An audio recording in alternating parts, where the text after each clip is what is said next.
అనగనగనగా సుమారు 45 ఇయర్స్ ఉన్న ఒక అతను డాక్టర్ దగ్గరకు వెళ్ళి, డాక్టర్ మా ఆవిడకి హియరింగ్ ప్రాబ్లం ఉందేమో అని నాకు డౌట్గా ఉంది అన్నాడు.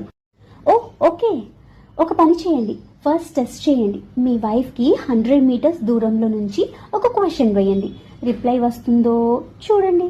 ఇఫ్ నాట్ 80 మీటర్స్ దూరంలో, అలా ఎన్ని మీటర్స్ దూరంలో నుండి వినపడుతుందో నాకు చెప్పండి అన్నాడు ఆ డాక్టర్. ఓకే అండి, ష్యూర్ అని చెప్పి ఇంటికి తిరిగి వెళ్ళి కిచెన్లో ఉన్న తన వైఫ్తో, ఏమోయ్ ఏ వంట చేస్తున్నావు అని 100 మీటర్స్ దూరంలో అడిగాడు. No answer. 80 మీటర్స్ దూరంలో నుంచి అడిగాడు. అలాగే పక్కకు వెళ్ళి అడిగాడు. అప్పుడు ఆవిడ, 5 సార్లు చెప్పాను మిక్స్డ్ వెజ్ కర్రీ చేస్తున్నా అని, ఏమైంది మీకు అసలా అని అడిగింది. అంతే, మైండ్ బ్లాక్ అయిపోయింది. అప్పుడు అర్థమైంది వినికిడి లోపం తనలో ఉందని.